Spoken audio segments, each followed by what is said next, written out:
নওজওয়ানেরা কারবালার ময়দানে ইমামে হুসাইন পাক রওনা দিয়ে দিলেন।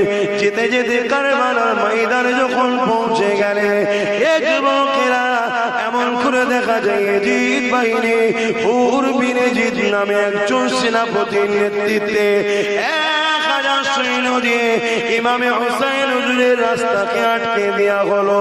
এই রাস্তা আটকে দিয়ে বলা হলো, আপনাকে কুফায় যেতে দেওয়া হবে না।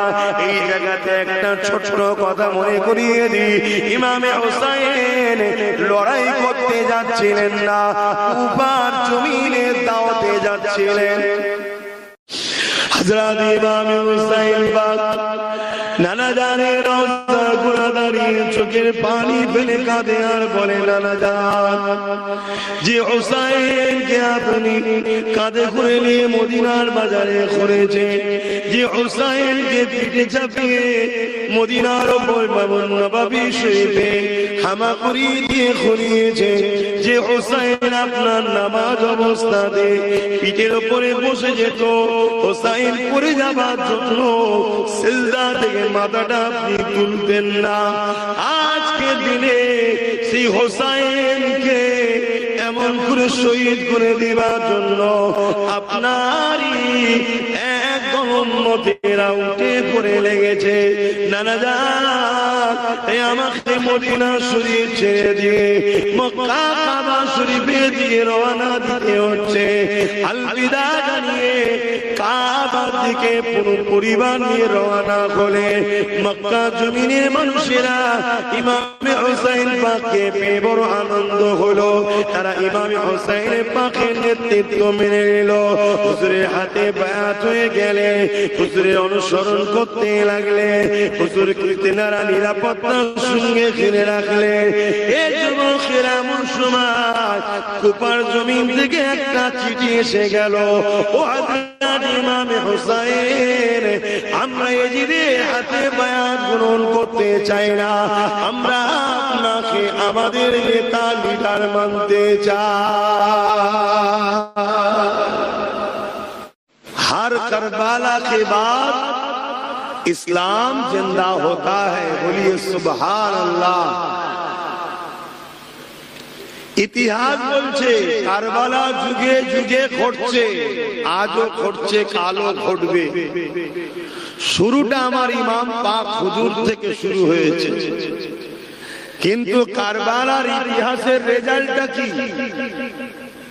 আমরা দেখছি নবীর নওয়াসাকে ইয়াজিদ শহীদ করে দিয়েছে,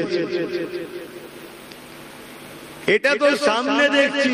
এর রেজাল্ট ফলটা কি? এর ফল এক হুসাইন শহীদ হয়েছে, কিন্তু পৃথিবীর বুকে কোটি কোটি কোটি কোটি হুসাইন হুজুর হুসাইনি তৈরি করে দিয়েছে। জোরে বলুন সুবহানাল্লাহ। হকের জন্য, ন্যায়ের জন্য, সত্যর জন্য, ইনসাফের জন্য, ইসলামের জন্য, আল্লাহর জন্য, রসুলের জন্য, মানবতার জন্য জীবন দিবার যে আকাঙ্ক্ষা, যে চাহাত, আমার ইমাম পাক তৈরি করে দিয়ে গেছে। যাদের দিলে ঈমান আছে তারা সর্বসময় শহীদের তামান্নার বাসনা রাখে, তারা সর্বসময় শহীদ হবার আকাঙ্ক্ষা রাখে। তারা নিজেকে প্রশ্ন করে, আরে জিন্দেগি তুমি কুদ খেলের মূলো। ইমাম পাক তিনি নানা দিনের জন্য, ইনসাফের জন্য, গরিবের জন্য, মানবতার জন্য, জালিম শাসকের বিরুদ্ধে লড়াই করে জীবনকে কুরবান করেছে। তুমি যদি ইমাম হুসাইনের কাতারে জান্নাত যেতে চাও, হুজুরের নকশা কদমে তোমাকেও যুগে যুগে ইয়াজিদ আসবে।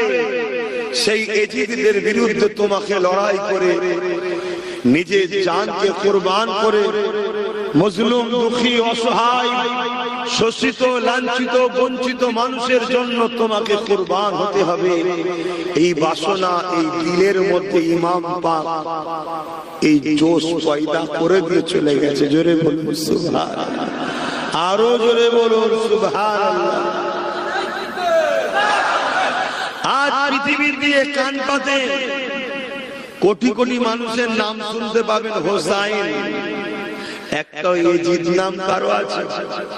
তাহলে বিজয়, প্রকৃত হিরো, প্রকৃত বীর, প্রকৃত কামিয়াবি কে? এজিদ নয়। কখনো কখনো জিতেও হার হয়, কখনো কখনো হেরেও জিত হয়। আমার ইমাম পাক বাহ্যিক চোখে আমরা দেখছি শহীদ হয়েছে, বাহ্যিক চোখে দেখছি এজিদ সালতানাত দখল করেছে, কিন্তু মূলত এজিদ কয়েক বছরের মধ্যেই ধ্বংস হয়েছে। সেই ইতিহাস তো আপনাদের শোনানো হয় না। এজিদের যে কি ভয়ঙ্কর অবস্থা হয়েছিল।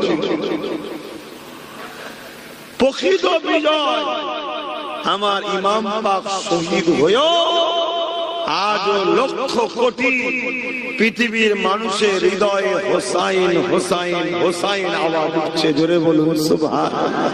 এটা হলো প্রকৃত বিজয়। আমরা অনেকে ভাবি কারবালা শুধু সেদিন হয়েছে, না। কারবালা অ্যাকচুয়ালি কি একটা জায়গার নাম। সেখানে লড়াই হয়েছিল একটা হক একদল আর একদল না হক। একদল ছিল শয়তানের দিকে, একদল ছিল রহমানের দিকে। শয়তানের দিকে সংখ্যা ছিল বেশি, রহমানের দিকে সংখ্যা ছিল কম। শয়তানের দিকে নেতৃত্ব দিয়েছিল এজিদ, রহমানের দিকে নেতৃত্ব দিয়েছিল ইমাম হোসাইন পাক। এজিদ একটা শরাবীর নাম, চরিত্রহীনের নাম, জালিমের নাম, গুন্ডা, বদমাইশ, নারীদের দেহ শোষণকারী, প্রজাদের উপরে অত্যাচার করা, জুলুম করা একজন শাসক ছিল এজিদ। যুগে যুগে এই রকম শাসক যারাই আসবে তারাই হলো আজকের দিনের এজিদ। আর ইমাম হোসাইন পাকে ছিলেন, তিনি একজন ন্যায় পরায়ণ ছিলেন, ইনসাফ পরায়ণ ছিলেন, মানব প্রেমিক ছিলেন, মনুষ্যত্ব প্রেমিক ছিলেন, গরীব দুঃখী ছিলেন, এতিম দরদি ছিলেন, বিধবা সাহারাকারী ছিলেন, মজলুমদের বন্ধু ছিলেন। জালিমরা তার উপরে হামলা করেছিল। যুগে যুগে যারা গরিবদের পক্ষে, এতিমদের পক্ষে, বিধবার পক্ষে, মজলুমদের পক্ষে, ইনসাফের পক্ষে, মনুষ্যত্বের পক্ষে জানবেন তারাই হলো হোসাইনি। জোরে বলুন সুবহানাল্লাহ। আমরা কোন দিকে থাকবো সেটা আমাদের উপরে আল্লাহ ছেড়ে দিয়েছে।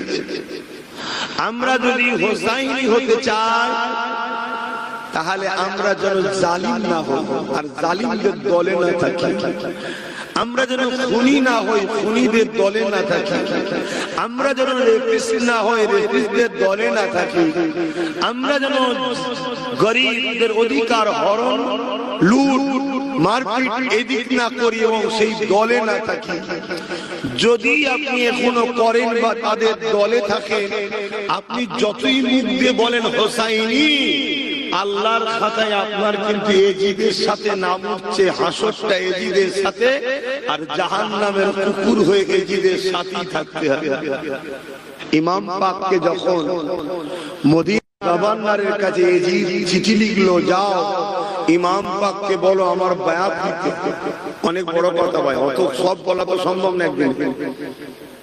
হযরতে মুআবিয়া হুজুর ইন্তেকালের পরে জোর করে এজিদ শাসন ক্ষমতা দখল করে। জানেন তো? তাহলে জোর করে দখল করা কার কাজ? কথা বলছেন না? এজিদের। মানুষের মতামত, মানুষের রায়, মানুষের সিস্টেমের উপরে এজিদ কোনো পরোয়া করেনি। জোর করে এজিদ দখল করেছিল শাসন ক্ষমতা। দখল করে মানুষকে জোর করে তার সাপোর্টার বানাচ্ছে।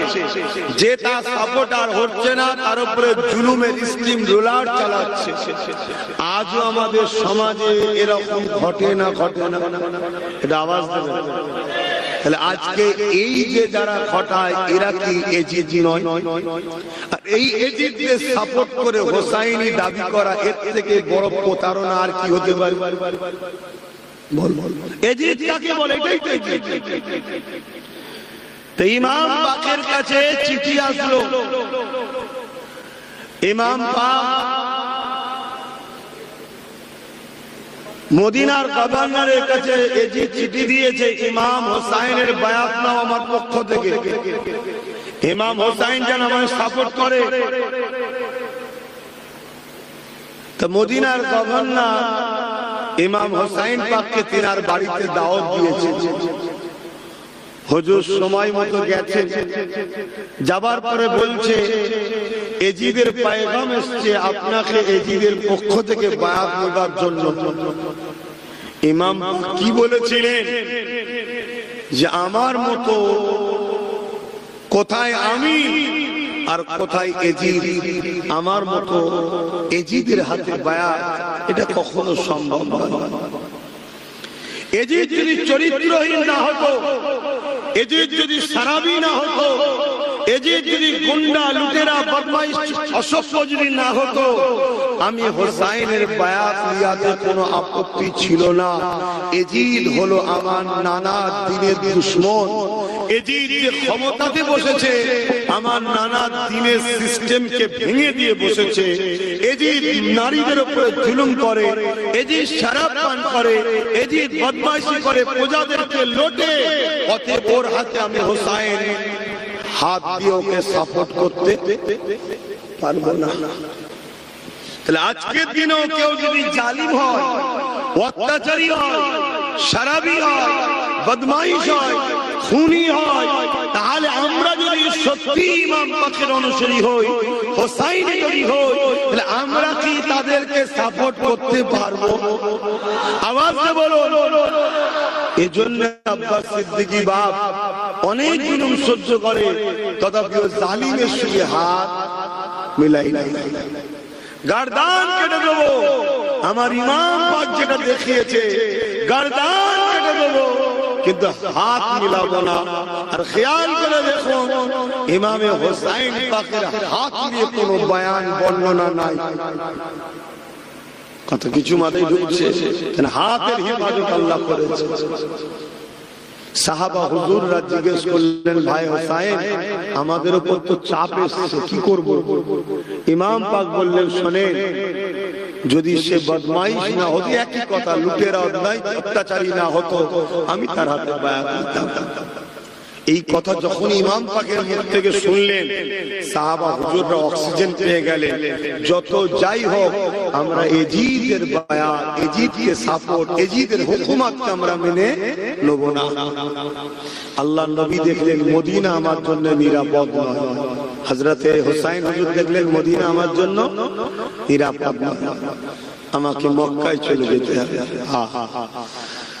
আমরা যখন হজে যাই, মদিনা শরীফ থেকে যখন ফিরি, চোখের পানি ভাই অটোমেটিক ঝরে। যত বড়ই পাপী হোক, যদি একটু দিলে হুজুরের প্রেম থাকে, যখনই বিদায় সালামটা দেবে, তখনই চোখ দিয়ে পানি ঝরে যাবে। হুজুর চলে গেছে, জীবনে আর আসতে পারবো কি জানি না। তাহলে সেই ইমামে হুসাইন নানা দরবার ছেড়ে দিয়ে চলে যাচ্ছে, এটাকে গাওয়ারা করেছে, পছন্দ করেছে, কিন্তু অন্যায়ের সঙ্গে আপোষ করে না। আর আমাদের যুবক ছেলেরা সহজে সহজে আমরা অন্যায়ের সঙ্গে আপোষ করে নিচ্ছি। একবারও ভাবছি না আমার নবীর দিনটা কোথায় যাচ্ছে, একবারও ভাবছি।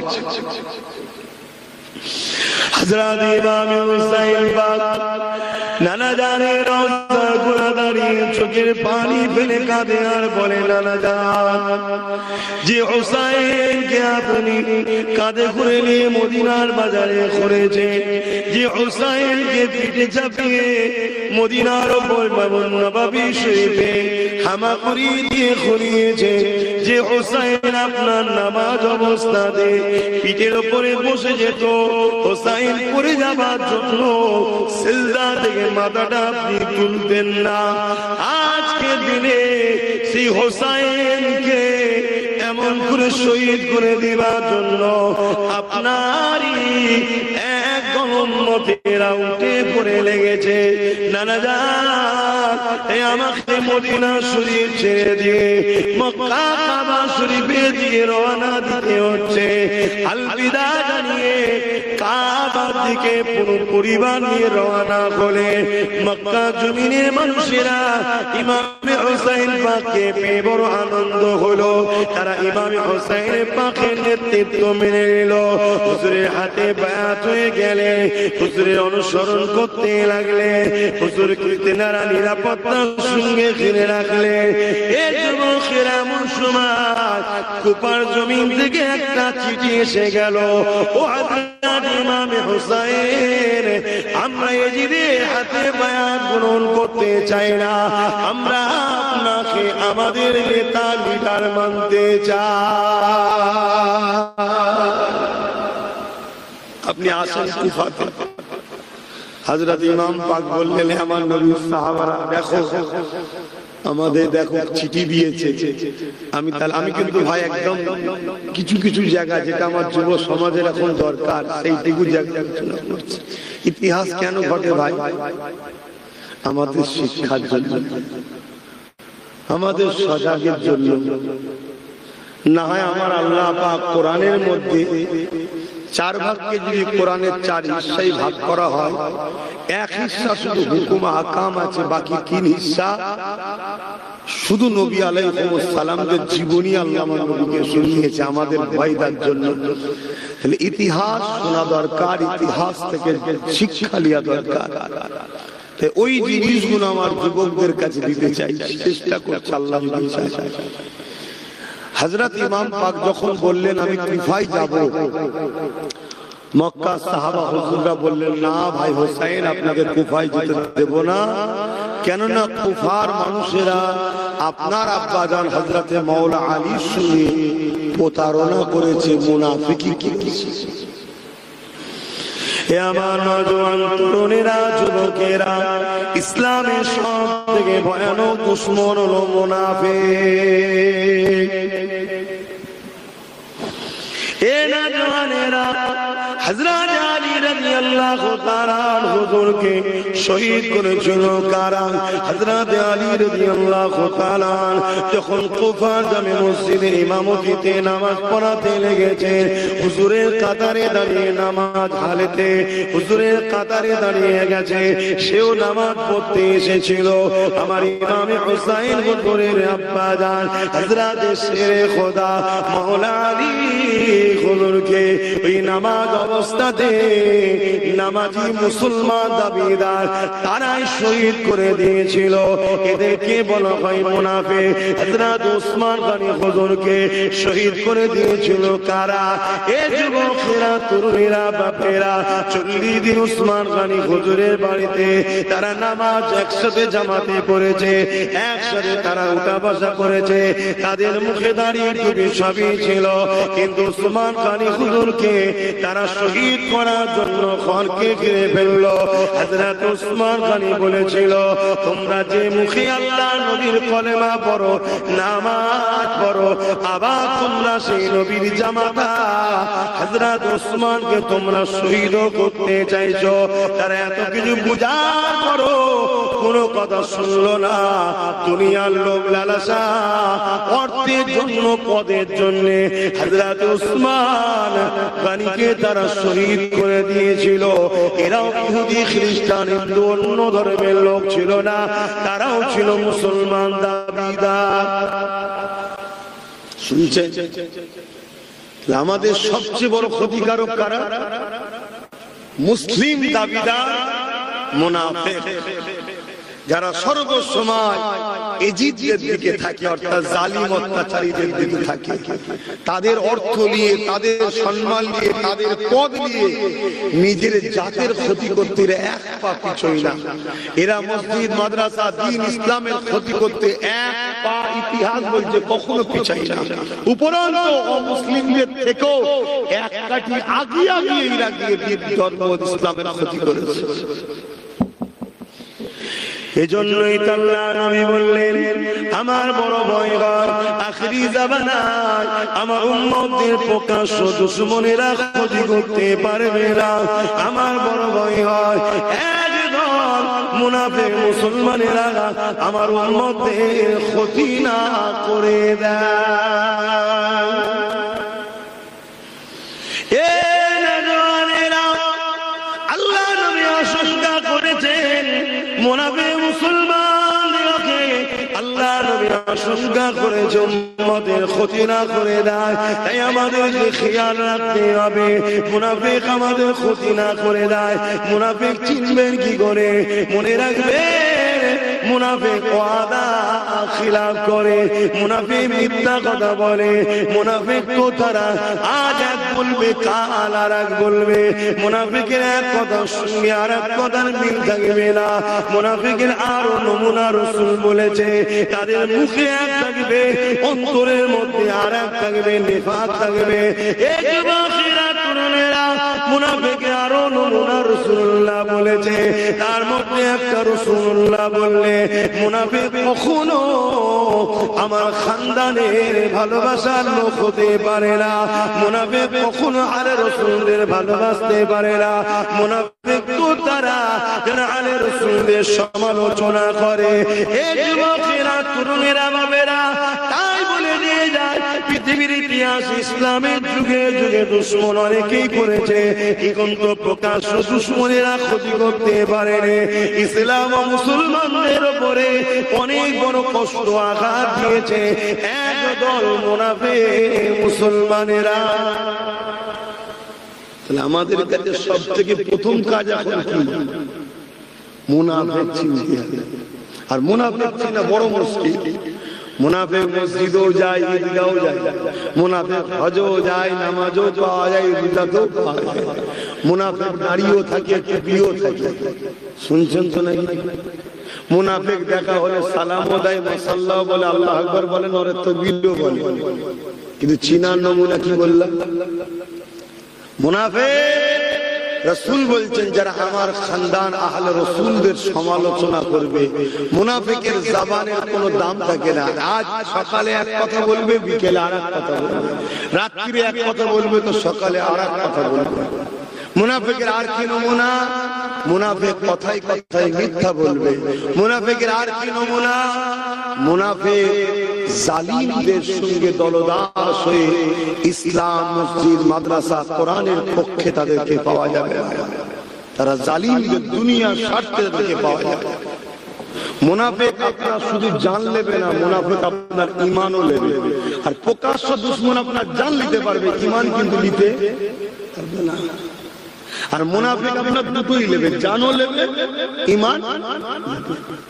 আমরা টিকে আছি বা ঈমানের জোরে, আমাদের অন্য কোনো জোর নাই আমাদের।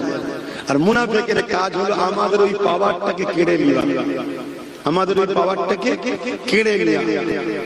যে বন্দুক দিয়ে গুলি করব, মুনাফিক টুক করে বন্ধু সেজে ঢুকে ভেতর থেকে গুলিটা শুধু বার করে নেয়।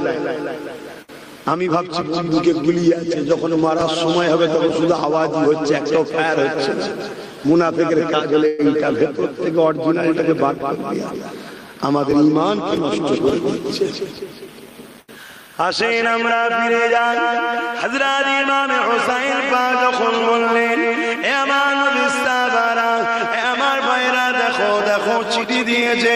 হযরত মাওলা আলীর কথা তুলে সাহাবা হুজুররা বলতে লাগলেন, ওই কুফার মানুষেরা আপনার আব্বার সঙ্গে তারা প্রতারণা করেছে, তারা মুনাফিকি করে আপনার আব্বাকে শহীদ করে দিয়েছে। আমরা কোনোদিনের জন্য আপনাকে কুফায় যেতে দেব না। কয়েকদিন যেতে না যেতে আবার চিঠি এসে গেল, ওতে আরো বেশি চিঠি আসতে লেগেছে। একটার পর একটা, একটার পর একটা চিঠি আসছে। ইমামে পাক সাহাবাদিগকে দেখায়, আমার নবী অনুসারীরা, আমার নবী সাহাবারা, আমার ভাইরা, দেখেন দেখেন, বারবার বারবার কুফার মানুষেরা চিঠি করছে, কিন্তু সাহাবারা একটাই জায়গায় অটুট রয়েছে। কুফার মানুষকে বিশ্বাস করা যায় না, তারা বড় ধোঁকা দেয়, তারা বড় প্রতারণা করে। এই সময় একটা চিঠি আসলো, যে চিঠিতে হাজার হাজার মানুষের সিগনেচার রয়েছে, হাজার হাজার মানুষের সই রয়েছে, হাজার হাজার মানুষের সাক্ষ্য রয়েছে।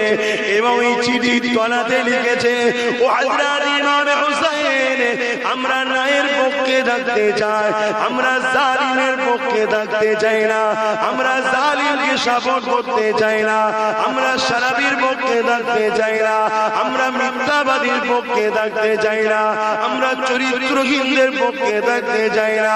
হযরত ইমাম হুসাইন যদি আপনি না আসেন কাল কিয়ামতের ময়দানে নানা জানের কাছে আপনার বিষয়ে আমরা অভিযোগ জানাবো। ইয়া রাসূলুল্লাহ হাবিবাল্লাহ, আমরা না ইনসাফের পক্ষে থাকতে চেয়েছিলাম আর ইমাম হুসাইন কি বারবার জানিয়েছিলাম, তিনি আমাদেরকে অ্যাকসেপ্ট করেন, আমাদের কাছে তিনি ধরা দেয়নি, আমাদের কাছে তিনি তাসলিম নিয়ে আসেন। এই কথাটা যখনই ইমাম পাক দেখে নিয়েছে সাহাবাদেরকে বলতে লাগলো, কোনোভাবেই আর আমাকে কেউ রুখতে পারবে না, আমি অবশ্যই কুফার জমিনে যাব। কতটা দেখুন নানা দিনের উপরে দরদ মহব্বত, হকের উপরে কতটা মজবুত। দেখুন হযরত ইমামে হুসাইন পাক যখন যাবার জন্য ইরাদা করেছে, ইতিহাসটা শুনুন একটু বলি তো নাকি। অনেকে ধারণা হয় বলে ইমাম হুসাইনের জীবনী শুনে আমরা কি করব, এই ধারণা আপনাদের হচ্ছে না তো? ইমাম হুসাইন পাক কিন্তু ঈমানের সাথে সম্পর্ক রাখে, জোরে বলুন সুবহানাল্লাহ। হ্যাঁ, আল্লাহ নবী বলেছে যারা আমার হাসান হুসাইনকে ভালোবাসবে তারা আমি রাসূল আমাকে ভালোবাসলো, যারা আমাকে ভালোবাসলো আল্লাহ আপনি তাদেরকে ভালোবাসেন, জোরে বলুন সুবহানাল্লাহ। আর যারা আমার হাসান হুসাইনের সঙ্গে দুশমনি করলো তারা আমি রাসূল আমার সঙ্গে দুশমনি করলো, আর যারা আমার সঙ্গে দুশমনি করলো আল্লাহ তাদের উপরে লানত ও অভিশাপ বুগজ রাখে আল্লাহ তাদের উপরে। খুব সাবধান, ইমামে হাসান হুসাইন আমার আল্লাহ ও আল্লাহর রাসূলের পিয়ারা ছিলেন, জোরে বলুন সুবহানাল্লাহ। আমার আল্লাহ কত ভালোবেসেছে হাসান হুসাইন হুজুরকে। হযরত খাতুনে জান্নাত ফাতেমা জাহরা রাদিয়াল্লাহু তাআলা আনহা যখন নামাজে তাহাজ্জুদে দাঁড়িয়ে যেতেন, কোন কোন রাত্রিরে ইমামে হাসান হুসাইন হুজুর কেঁদে উঠতেন, ওই সময় আল্লাহ পাক বলতেন, এ জিবরাইল দুনিয়া জমিনে চলে যাও, আমার ফাতেমা আমার নামাজে দাঁড়িয়েছে, তাহাজ্জুদে মশগুল হয়ে গেছে, এদিকে হাসান হুসাইন বাচ্চা দুটো কাঁদতে লেগেছে। এ হযরত জিবরাইল তুমি ফাতেমা ঘরে গিয়ে হাসান হুসাইনকে ফাতেমার কণ্ঠ দিয়ে এমন করে তাদেরকে লালন করে ঘুমিয়ে দাও। চিন্তা করেন, বাচ্চা দুটো কাঁদছে, আল্লাহ জিবরাইলকে পাঠাচ্ছে জলদি করে সান্ত্বনা দে। কত ভালোবাসে আল্লাহ সেই বাচ্চা দুটোকে। আমরা ভালোবাসবো না, বাসবো না? তাহলে হাসান হুসাইনকে ভালোবাসলে আল্লাহ আমাদেরকে ভালোবাসবে, মাথায় থাকবে।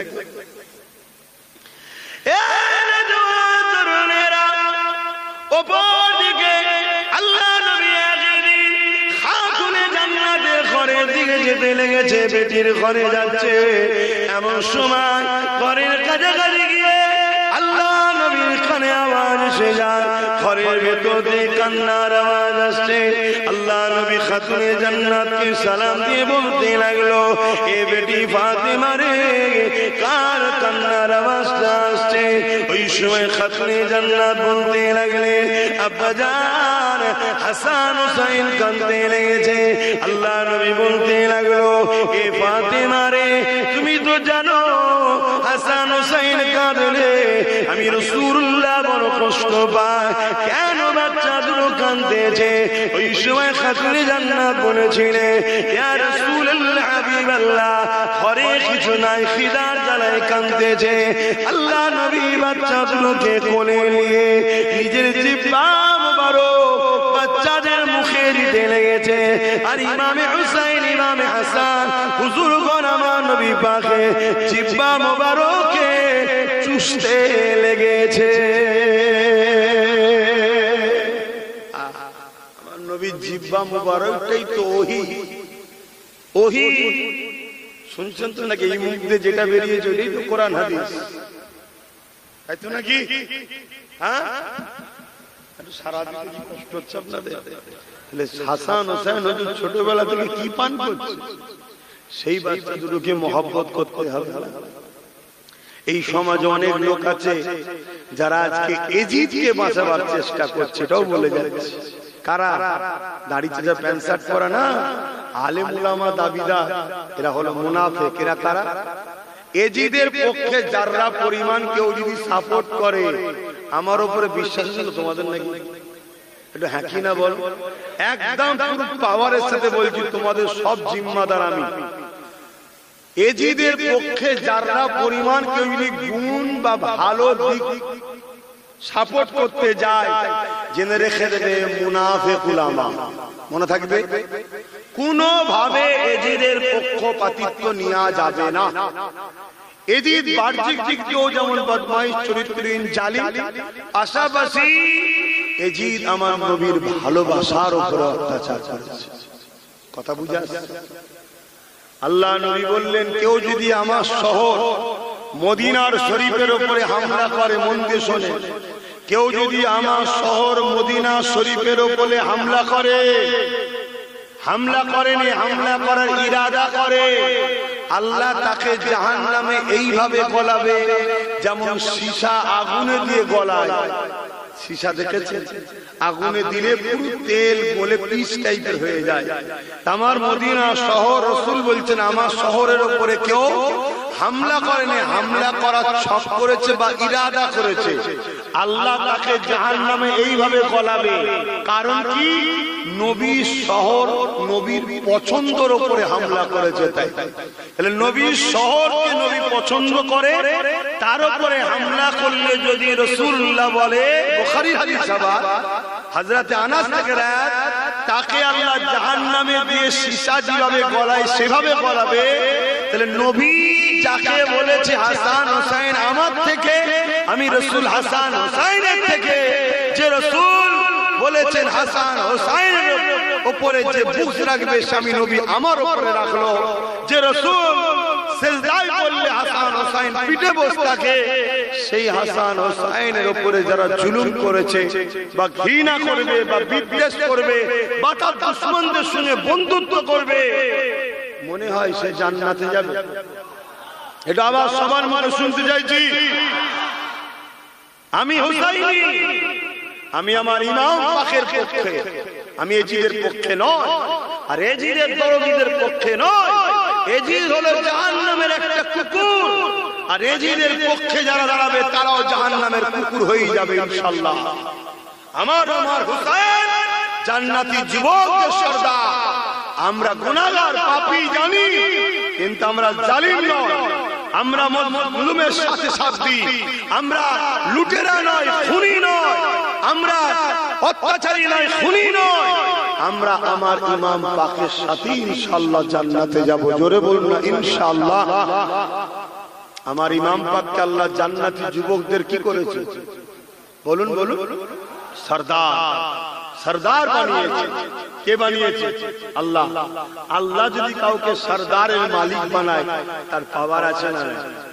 আমরা যদি কাউকে একটুখানি ভোট দিয়ে স্কুলের প্রধান বানাই, হেডমাস্টার বা কিছু একটা দিই, আর সে যদি পাওয়ার থাকতে পারে, যাকে খুশি টিসি দিল, যাকে খুশি রেখে দিল, ক্ষমতা আছে না? না আছে না?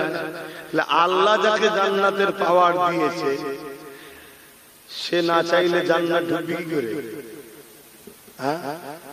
আর সে তো যাকে খুশি 12 করে দিতে পারে, তোমার এন্ট্রি নাই। আল্লাহ পাওয়ার এমনি দিয়েছে নাকি? আল্লাহ তো জানে আমার হোসাইন কে।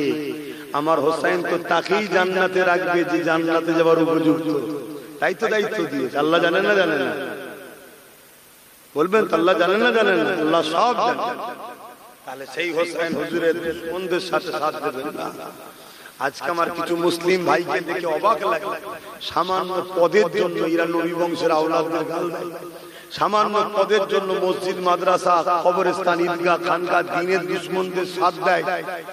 আমার দেখে আফসোস হয় আর ভাবি, এরা যদি সেদিন থাকতো, এরা এজিদের সাথে সাথ হোসেনের বিরুদ্ধে তরোয়াল ধরত। কথা কি বলা ভালো? এটা তো বাস্তব, এটা তো বাস্তব। বাপেরা, নওজোয়ান তরুণেরা, আল্লাহ নবী সাহাবারা বলতে লাগলেন, ও হযরত ইমাম হুসাইন, আপনি যখন যাবেন তো মন স্থির করতে লেগেছে, আপনি আগে প্রতিনিধি হিসাবে কুফার জমিনে পাঠিয়ে দেন। আল্লাহ নবী ইসরাইল নবীর নওয়াসা হযরত ইমাম হুসাইন হুজুর বললেন ঠিক আছে। এই সময় হযরতে ইমাম মুসলিম হুজুরকে পাঠিয়ে দেয়া হলো কুফার জমিনে। ইমাম মুসলিম হুজুর রওনা দিলেন। ইমাম মুসলিম হুজুরের দুটো ছোট ছোট বাচ্চা ছিল, মুহাম্মদ আর ইব্রাহিম। এই দুটো বাচ্চাকে নিয়ে তিনি রওনা দিয়ে দিলেন, কুফা জমিনে পৌঁছে গেলেন। কুফা জমিনে যখন পৌঁছালেন, কুফার মানুষের অনেক দরদি দেখাতে লাগলো, অনেক ভালোবাসা দেখাতে লাগলো। ইমামে মুসলিম হুজুরের হাতে রাতের মধ্যে 30-40 ইখতিলাফ আছে। 40,000-এর উপরে মানুষ বায়াত কবুল করলেন। তাহলে খবরটা ভালো না খারাপ? 40,000 লোক বায়াত নিয়েছে। আর বায়াতটা নিচ্ছে কার পক্ষ থেকে? ইমাম হোসাইন হুজুরের পক্ষ থেকে। যেমন আমি আব্বাস সিদ্দিকী বায়াত করি আমার দাদা হুজুরের পক্ষ থেকে, জানেন তো নাকি? এটা হযরতে মুসলিম হুজুর বায়াত দিয়েছিলেন ইমাম হোসাইন হুজুরের পক্ষ থেকে। আমরা সবাই হলাম দাদা পীরের সিলসিলার মুরিদ, তাই তো নাকি? বলবেন তো? আচ্ছা, আপনারা দাদা হুজুরকে ভালোবাসেন আমার জন্য না আমাকে ভালোবাসেন দাদা হুজুরের জন্য? একটু জোরে বলেন। আমাকে ভালোবাসেন দাদা হুজুরের জন্য, তাই তো নাকি? তাহলে আমি যদি কখনো ভোলা হয়ে যাই, আল্লাহ না করুন, তার আগে যেন আল্লাহ আমার মরণ দেয়। বলুন আল্লাহুম্মা আমিন। বললেন না? আমি জাহান্নামে যাই চাই আপনার? তাহলে ভুল রাস্তায় যাবার আগে মরে যাওয়াই ভালো রে বাবা, তাই তো নাকি? মরণ তো সেই হবে।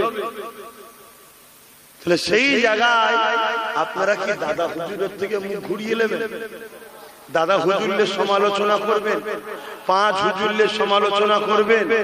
আমি দোষী, আমি গোলা হয়েছি, আমি খারাপ হয়েছে জন্য আমি দোষী। দাদা হুজুর 5 হুজুরের সমালোচনা আমরা করব না।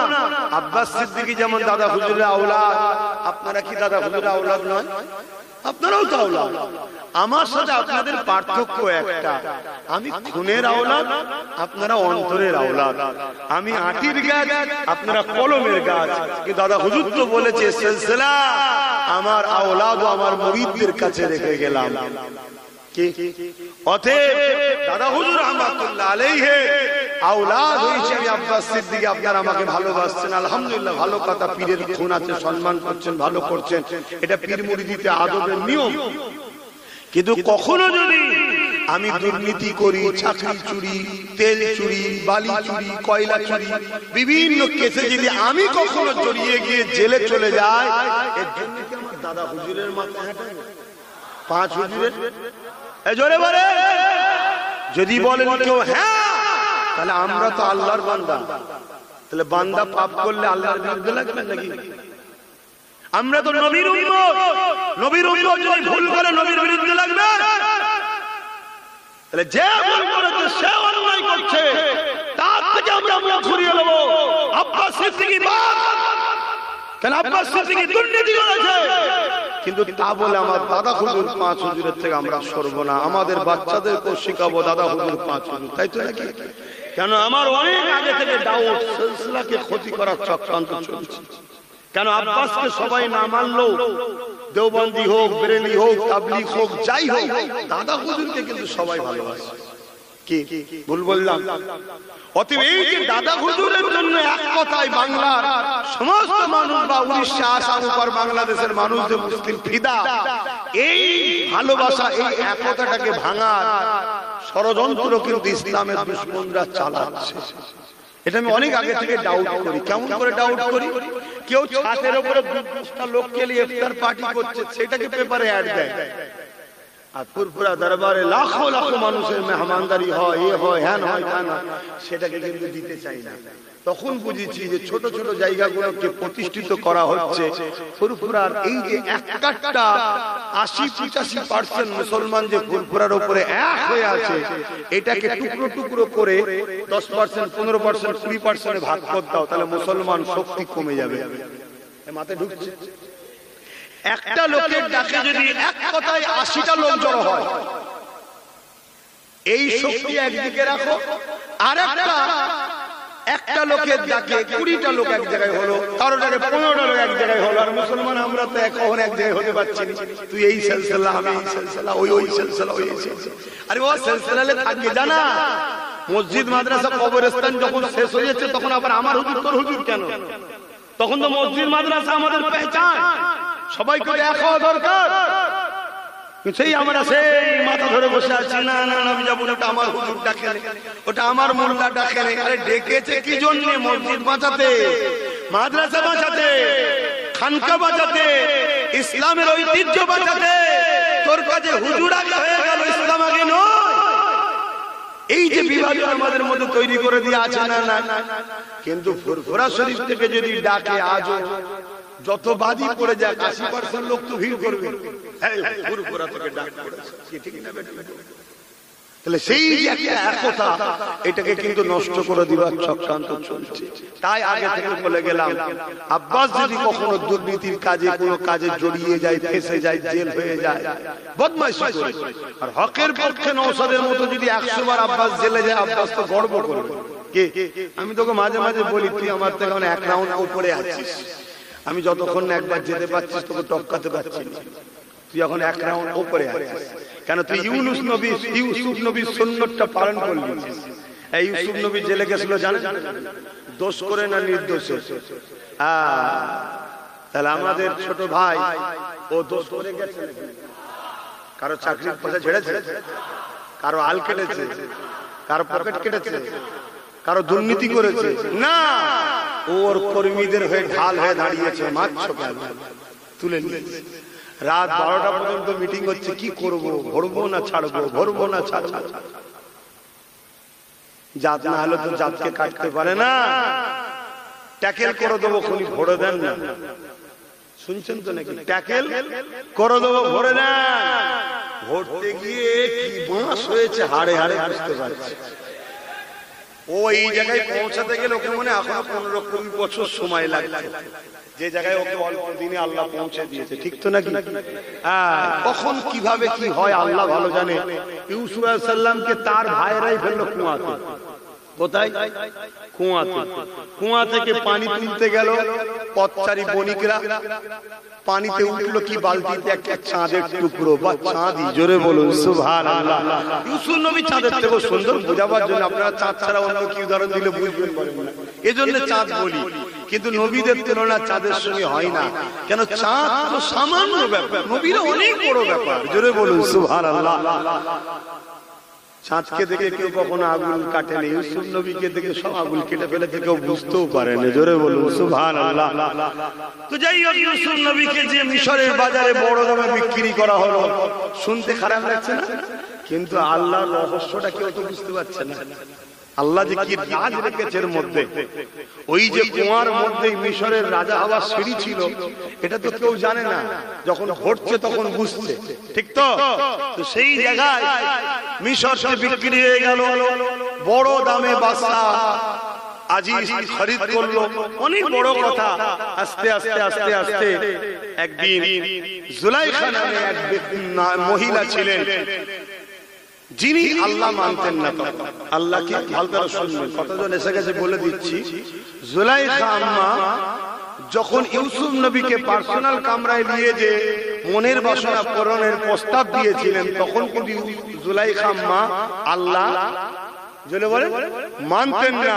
আল্লাহ মানা নারী কখনো কুপ্রস্তাব দিতে আবার নবীদের স্ত্রী হবে হতে পারে না। কেন প্রমাণ দিচ্ছি? কিতাবের মধ্যে আছে, যখন ইউসুফ নবী এদিক ওদিক তাকাচ্ছে, জুলাইখা আম্মা তখন নিজের দুপাট্টা নিয়ে, তার একটা মূর্তি ছিল, যে মূর্তি সে উপাসনা করত, বুত, সেই বুতের উপরে চাপা দিয়ে বলছে, আমার মাবুদকে ঢেকে দিয়েছি, আর দেখতে পাবে না, এখানে আর কেউ নেই। ইউসুফ আলাইহিস সালাম তখন বলেছিল, শোনো, তুমি যে মাবুদকে মানো সে মাবুদকে ঢেকে দিয়ে রুকা যেতে পারে, কিন্তু আমি যে মাবুদকে মানি তার কাছে কোনো কিছু লুকানো যায় না। জোরে বলুন সুবহানাল্লাহ। এই বলে বিসমিল্লাহ বলে ছুট দিয়েছিলেন। বিসমিল্লাহ, শুরু করছি আল্লাহর নামে, শুরু করছি আল্লাহর নামে, এর রহমানির রহিম, যিনি বড় দয়ালু বড় মেহেরবান। এই বলে যখনই শুরু করেছে, প্রতিটা দরজা, অনেক দরজা তালা মারা ছিল, প্রতিটা দরজা অটোমেটিক করে খুলে দিচ্ছে আল্লাহ ফেরেশতা দ্বারা। জোরে বলুন সুবহানাল্লাহ। ইউসুফ নবী চলে যেতে লাগলেন, শেষ দরজা পার হবে আম্মা জুলাইখা। এই জন্য আম্মা বলছে এখন তো আম্মা হয়ে গেছে, তখন তো আম্মা ছিল না, এখন তো আম্মা হয়ে গেছে। এখন তো সম্মান দিয়ে বলতে হবে, না তো গুনাহ হবে। আবার গুনাহ শুধু না, ঈমান চলে যেতে পারে নবীদের স্ত্রী। তো পিছনের জামাটা ধরেছে ইউসুফ আলাইহিস সালামের, আর জামা ইউসুফ সাল্লাম তখন জন, কথা বুঝে আসছে, জামা টান দিয়েছে, জামা ছিঁড়ে জুলাইখা আম্মার হাতে রয়ে গেছে। ইউসুফ নবী চলে গেলেন, মানে পিঠের অংশ ছিঁড়ে গেছে, চলে গেলেন। অনেক বড় কথা, বিচার হলো। বিচারে কি হবে? মন্ত্রীরা বুদ্ধি দিল, সেনাপতিরা সব বুদ্ধি দিল, যদি জামার সামনে অংশ ছিঁড়া থাকে তাহলে ইউসুফ দোষী, আর পিছনের অংশ যদি ছিঁড়া থাকে তাহলে আম্মা জুলাইখা দোষী। দেখছে পিছনের অংশই ছিঁড়া। আরে রাজ পরিবারের কথা, বাইরে চলে গেলে বেউজ্জতি কথা। তারপরেও কিন্তু জোর করে ইউসুফ আলাইহিস সালামকে জেলে দিয়ে দেওয়া হলো, কথা বুঝে আসছে। তো যাক, তারপরে আজাদ হয়েছে, অনেক বড় কথা। তিনি মিশরের রাজাও আল্লাহ করেছেন। জোরে বলুন সুবহানাল্লাহ। কিন্তু আমি যেটা বলতে চাইছি, ইউসুফ আলাইহিস সালাম এই যে ছুট দিয়েছিলেন বিসমিল্লাহ বলে, আম্মা জুলাইখা একা যখন হয়ে গেলেন, তখন মনের মধ্যে ভাবতে লাগলেন এতগুলো দরজা অটোমেটিক খুললো কি করে ইউসুফ? কাকে যেন একটা ডাকলো, বিসমিল্লাহ, আল্লাহ, কি আল্লাহ, কে আল্লাহ? এই বলে সে তার মাবুদকে, নকল যে খোদা হাতের তৈরি করা, সেটাকে কাঁচার মেরে ভেঙে দিয়েছে। ভেঙে দিয়ে চিন্তা করছে যা ছিল তবু এটা চাইতে পারতাম, তো কেউ নেই। ইউসুফ আলাইহিস সালামের কথা স্মরণ করে সেই বিসমিল্লাহ আল্লাহর নাম স্মরণ হলো। তখন জুলাইখা নিজেকে ঢেকে কাপড় দিয়ে মন নরম করে বলতে লাগছে, কে খোদা আল্লাহ, কে আল্লাহ আপনি? আমি জুলাইখা জানি না, তবে আমি আপনাকে আজ থেকে আমার রব বলে, মাবুদ বলে মেনে নিলাম। জোরে বলুন সুবহানাল্লাহ। আর আমার দ্বিতীয় প্রস্তাব, আমাকে ইউসুফ চাই, আমাকে ইউসুফ চাই। আমার আল্লাহ আম্মা জুলাইখার দোয়াও কবুল করলেন। জোরে বলুন সুবহানাল্লাহ। চাই তো চাই, চাই তো চাই, বিয়ে দিয়ে দিয়েছে আল্লাহ, একসাথে বিয়ে দিয়ে দিয়েছে। জোরে বলুন সুবহানাল্লাহ। স্বামী স্ত্রী সংসার হয়ে গেছে। এবার ইউসুফ আলাইহিস সালাম দেখছে জুলাইখা আম্মা ঘরের দরজা দিয়ে আল্লাহ ধ্যানের দিওয়ানা হয়ে গেছে। ইউসুফ নবী ডাক দিচ্ছে, জুলাইখা। আল্লাহ আওয়াজ দিয়ে বলছে, ইউসুফ, জুলাইখা এখন আর সাড়া দেবে না, জুলাইখা এখন আমার প্রেমে দিওয়ানা হয়েছে। জোরে বলুন সুবহানাল্লাহ। কথা বুঝতে পারছেন? তো যাই হোক, কেন আম্মা জান জুলাইখা ভাবলেন যে আল্লাহ কত দয়ালু, আমি প্রথমবার শুধু তিনাকে না জেনেই বললাম তুমি আমার রব, মাবুদ বলে মেনে নিলাম, আর আমার ইউসুফ চাই, চাই তো চাই, জীবন সাথী বানিয়ে দিল। তা আল্লাহ তোমাকে যদি আমি আরো ভালোবাসি, তুমি আমাকে আরো না কত কি দেবে। তাই ইউসুফ আলাইহিস সালামের কথাও আর আম্মা জুলাইখার মনে নেই। তিনি তখন আল্লাহ দিওয়ানা হয়ে ধ্যানে পড়ে গেলেন। জোরে বলুন সুবহানাল্লাহ। যাক, আসেন ফিরে আসেন, একটা কথা বলতে গিয়ে অন্য দিকে চলে গিয়েছিলাম। হযরত ইমামে মুসলিম হুজুর কুফার জমিনে চলে গেলে, 40,000 লোক হুজুরের হাতে বায়াত হয়ে গেলে। এই মেসেজটা ভালো দেখে ইমামে মুসলিম হুজুর একটা চিঠি লিখতে শুরু করলে, সালামবাদ বলতে লাগলে, ও হযরত ইমামে হুসাইন, কুফার মানুষেরা সত্যি আপনাকে চাইছে, আপনার পক্ষ থেকে আমার হাতে 40,000 লোক বায়াত নিয়ে নিয়েছে। এই চিঠিও রওনা দিয়ে দিল। এই চিঠি যখন ছেড়ে দিয়েছে, তখন চিঠি উটের পিঠে পিঠে করে আসতো, এখন আর প্লেনের মতো, গাড়ির মতো করে স্পিডে আসে না। এই চিঠি রওনা দিয়ে দিয়েছে, আসতে সময় লাগবে। এদিকে কুফার গভর্নর যে ছিলেন, তাকে চেঞ্জ করে দিয়ে এমন করে জিয়াদকে বসিয়ে দিয়েছে, যে ছিল বড় জালিম অত্যাচারী, এই জিয়াদকে বসিয়ে দিয়েছে। সে বড় জালিম অত্যাচারী ছিল। সে কি করতে লেগেছে, এমন করে দেখা যায় গোপনে গোপনে প্রত্যেকটা এলাকায় নজরবন্দি করতে লেগেছে। এমন করে ঘোষণা করে দিল, রাজার বাড়ি থেকে রাজার বিরোধী যে করবে তাকে কখনো কিন্তু মেনে নেওয়া হবে না। এই বলে সে ঘোষণা করে দিল। এমন করে যখনই ঘোষণা হয়ে গেছে, এ যুবকেরা তরুণেরা আন্দোলন শুরু হয়ে গেল। এই আন্দোলন যখন শুরু হয়েছে, জিয়াদ কি বলতে লেগেছে, ওই গভর্নর কি বলতে লেগেছে, তোমরা এইভাবে সবাই চিৎকার চেঁচামেচি না করে তোমাদের মধ্যে থেকে নেতা লিডার একজন একজন করে আমাদের গভর্নর অফিসে আসো, তোমাদের সঙ্গে আলোচনা হবে। শুনছেন? আজকে এরকম ঘটছে না ঘটবে? আজকে যখন আন্দোলন দিয়ে ব্যাপক লেবে, অমনি কি বলবে, তোমাদের নেতাগুলো যারা আছো, মাথাগুলো আসো, আমরা একটু বসে আলোচনা করব। ওই ভেতরে মাথাগুলো যাওয়ার পর বেরিয়ে কি মধু খায় আল্লাহই জানে, সব আলোচনা শেষ হয়ে যায়। কি হয় না হয় না? কি এমন পানি পড়া দিল, সব যে যার ঘরে চলে গেল, আন্দোলন বন্ধ হয়ে গেল। 40,000 থেকে 4 জন আর ইমাম মুসলিম হুজুরের পাশে আর নাই। ভাবছেন, শুনছেন? আহা, এইভাবে আপনারা ধোঁকা দেবেন না তো আমাদের সাথে?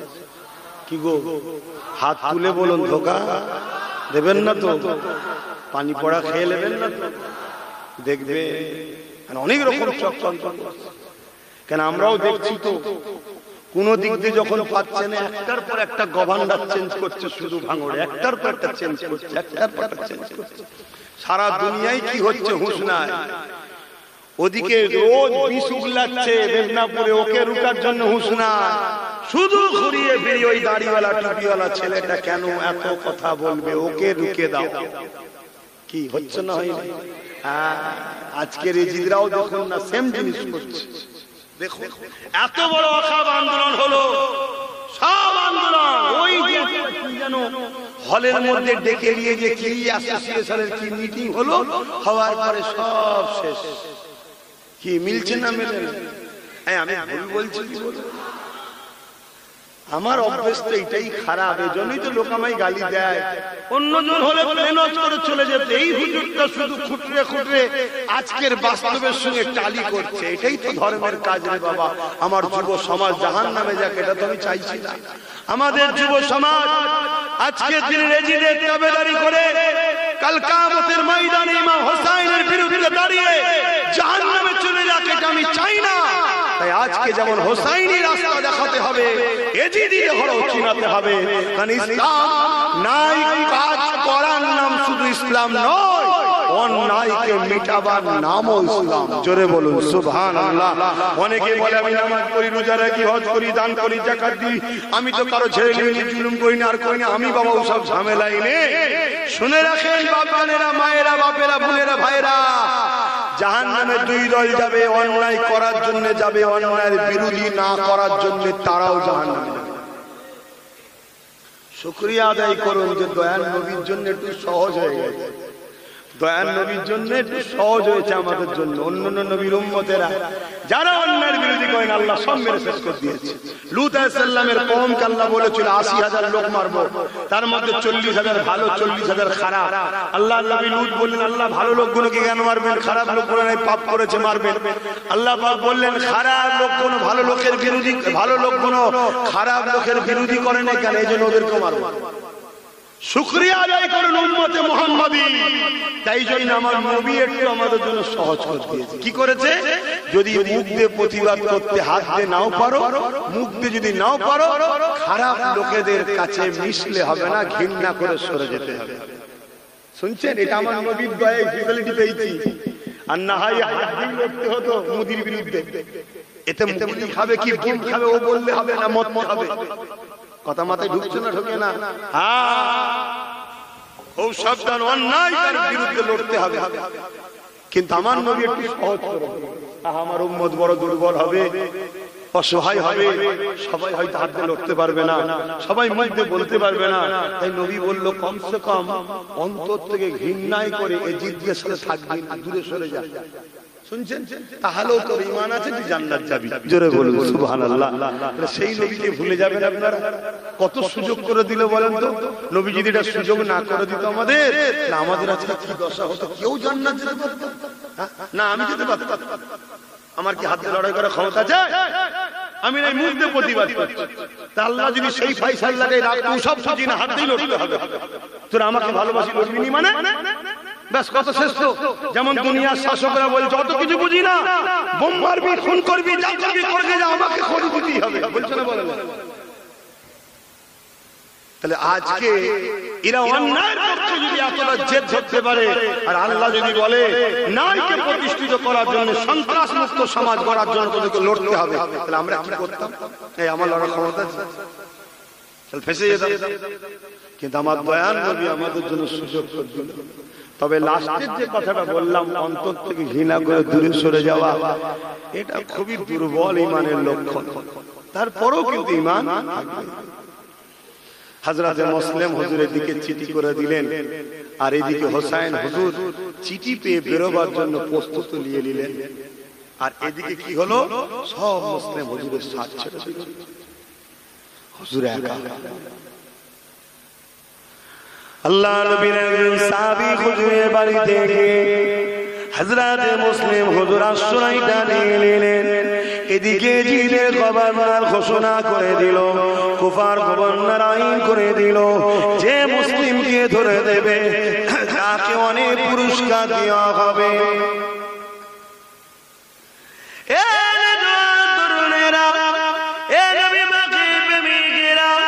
চারিদিকে যারা হুজুরের হাতে হাতে বায়াত হয়েছিল, তারা এখন অর্থের জন্য ইমাম মুসলিম হুজুরকে খুঁজে বেড়াচ্ছে, হুজুরকে ধরবে বলে হুজুরকে খুঁজে খুঁজে খুঁজে খুঁজে বেড়াতে লেগেছে।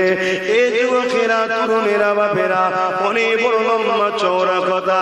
ইমামে মুসলিম হুজুর ওই বাড়িতে গোপনে আশ্রয় নিয়ে নিলেন। এ নওজওয়ানেরা খবরটা এমন করে কুফার গভর্নরের কাছে পৌঁছে গেল, হযরত উম্মে হানি হুজুরের বাড়িতে রয়েছে। এই খবরটা যখন পেয়ে গেলে, ওই সময় হযরত হানি হুজুরকে কুফার গভর্নর ডেকে পাঠালো। তিনাকে বলতে লাগলো, তোমার ঘরে নাকি মুসলিম হুজুর আশ্রয় নিয়েছে, তোমাকে তিনাকে ধরিয়ে দিতে হবে। তিনি তখন বলতে লাগলেন, আল্লাহ নবী বলেছেন মেহমানদিগকে আশ্রয় দিতে, মেহমানদের সঙ্গে ধোঁকা দিতে নবী নিষেধ করেছে। অতএব আমার জীবন যদি চলে যায়, চলে যেতে পারে, আমি নবীর খানদানের সঙ্গে কখনো গাদ্দারি করতে পারবো না। কুফার গভর্নর হুকুম করে দিল, এক অস্ত্রের আঘাত দিল, আমার নবীর সাহাবী হযরত উম্মে হানি হুজুরের গর্দান উড়ে গেল। এই খবরটা চারিদিকে যেই ছড়িয়ে গেছে, তখন কিন্তু কুফারি অনেক কাফেলার লোকেরা, সরদারেরা, তারা তখন আবার আন্দোলনের জন্য আগিয়েছিল। কেন? ওনার বংশ সূত্রে অনেক আত্মীয় সম্পর্ক আছে। আন্দোলন শুরু করলো যে তোমরা এত বড় সাহস কি করে পেলে, তোমাদের নিজেদের লোককে মারলে। এই আন্দোলনকে রুকার জন্য আবার ওই বলল, তোমাদের মধ্যে একে অপরে ঝগড়া না করে আসো মীমাংসায় বসি। এত বড় কুফার গভর্নর জালিম ছিল, ওই মীমাংসার নামে ডেকে নিয়ে গিয়ে আতঙ্ক তৈরি করলো। কি যতগুলো সরদার ছিল সব এক এক করে কতল করে দিল। আমার কওমের উলামাদের বলে যায়, একটা দিন আসছে, বারবার ডেকে তোমাদেরকে মিটিং করে যারা ঠান্ডা করাচ্ছে, একদিন মিটিং এর নামে ডেকেই কিন্তু তোমাদেরকে কতলই করা হবে। যেদিন কাজ কমপ্লিট হয়ে যাবে, যদি বুঝার হয় বুঝে না, আর না বুঝার হয় বিরিয়ানি খেতে যেও। আমি কি করতে পারি? আমার নওজোয়ান তরুণেরা, আব্বারা, এদিকে উম্মে হানি হুজুরের ঘোড়া নিরাপদ না মনে করে হযরত মুসলিম হুজুরের কানে যে খবরটা চলে আসলো, উনি অস্ত্রকে বার করে নিয়ে কুফার গভর্নরের সামনে দেবে বললেন, কে আসো, আসো আমার সঙ্গে লড়াই করবে। নবীর আওলাদের মোকাবেলা করার তোমাদের যখন এত ইচ্ছা, আসো আমার মোকাবেলা করার জন্য। হযরত ইমামে মুসলিম হুজুরের সঙ্গে এমন করে চারিদিক দিয়ে মানুষ হামলা করতে শুরু করলো। আর হামলা করছে শোনো, যারা কলিমা পড়েছে আমার নবীর, যারা নামাজও পড়ে 5 ওয়াক্ত, কিন্তু সামান্য পদের জন্য, সামান্য অর্থের জন্য, সামান্য লোভ লালসার জন্য নবীর আওলাদ, নবীর খানদান হযরত এমন করে মাহফিজুরতে মুসলিম হুজুরের বিরুদ্ধে তারা লড়াই লেগে গেল। দীর্ঘক্ষণ লড়াই করতে করতে ইমামে মুসলিম হুজুর এমন করে তিনি আল্লাহ পাকের হাওয়ালায় শহীদ হয়ে গেলেন। ইন্না লিল্লাহি ওয়া ইন্না ইলাইহি রাজিউন। কিন্তু এদিকে ইমামে হোসেন হুজুর তৈরি হয়ে বেরিয়ে পড়লেন। এদিকে এত কিছু ঘটতে লেগেছে। এ যুবকেরা, তরুণেরা, বাপেরা, এইদিকে হুজুরের 2 বাচ্চা ছিল। ওই বাচ্চা দুটোকে অন্য এক নবীর সাহাবী ছিলেন কুফাতে, তিনার বাড়িতে গোপনে রেখে দেওয়া হয়েছে। গোপনে রেখে, আর যে সাহাবীর বাড়িতে ছিল তিনি দেখছে যে বাচ্চা দুটোর জন্য কুফা নিরাপদ নয়। কুফা নিরাপদ নয় কেন? কুফার গভর্নর ঘোষণা করেছে হযরতে মুসলিম হুজুরের 2 বাচ্চাকেও ধরে দিতে হবে। খোঁজো তাদেরকে। চিন্তা করে, এই যে বাচ্চাদেরকে হত্যা করা, এটা এজিদের খসলত। শুনছেন তো নাকি? কার খসলত? জোরে বলে। গতকালকে দেখছিলাম ভাঙরে বুম টুম নাকি সব মেরেছে, একটা 8-10 বছরের 10 দিনের বাচ্চা ওই আওয়াজ অজ্ঞান হয়ে গেছে। এরা কারা? এরা মুসলিম সুরাতে এজিদ বাহিনী, আজকের এজিদের সাথীরা দিচ্ছে। আরে এজিদ যে শুধু পুরুষ হবে এমনটা নয়, মহিলা এজিদও হয়। আরে এজিদ ওই তো জুলুমের নাম। শুনছেন তো নাকি?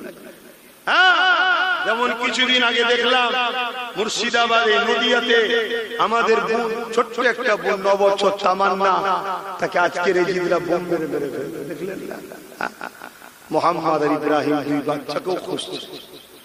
তাই সাহাবী হুজুর ওই ফজরের ওয়াক্ত হলে কুফা থেকে কাফেলা বাহির হয়। এই রাত্রিরে কাফেলা বাহির হয়, যে কাফেলা মদিনার দিকে রওনা দেয় বা মক্কা বিভিন্ন জায়গায় যায় ব্যবসার জন্য। এই 2 বাচ্চাকে বলল, তোমাদেরকে ওই কাফেলা ধরিয়ে দেবো, তোমরা উটের পিছনে আস্তে আস্তে যেতে যেতে যেতে যেতে তোমরা মক্কা বা মদিনায় পৌঁছে যাবে। এই ঘোষণা করে 2 বাচ্চাকে ছেড়ে দেয়। কিন্তু আবার ঘুরে ঘুরে সেই কুফায় চলে আসে।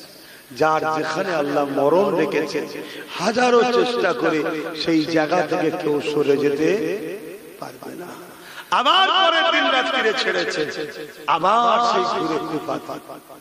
ফজর যেই হয় কখন যেন রাস্তা ভটকে যায়, ঘোড়ার কাফেলা চলে যায়, উটের কাফেলা চলে যায়, দেখতে পাই।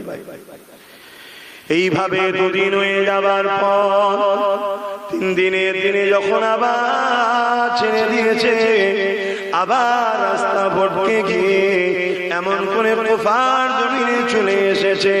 ফজরের ওয়াক্ত হয়ে যায়, আকাশ আস্তে আস্তে পরিষ্কার হতে লেগেছে। 2 ভাই একটি খেজুর বাগানে এমনি করে দুজনে গলা জড়িয়ে ধরিয়ে বসে আছে।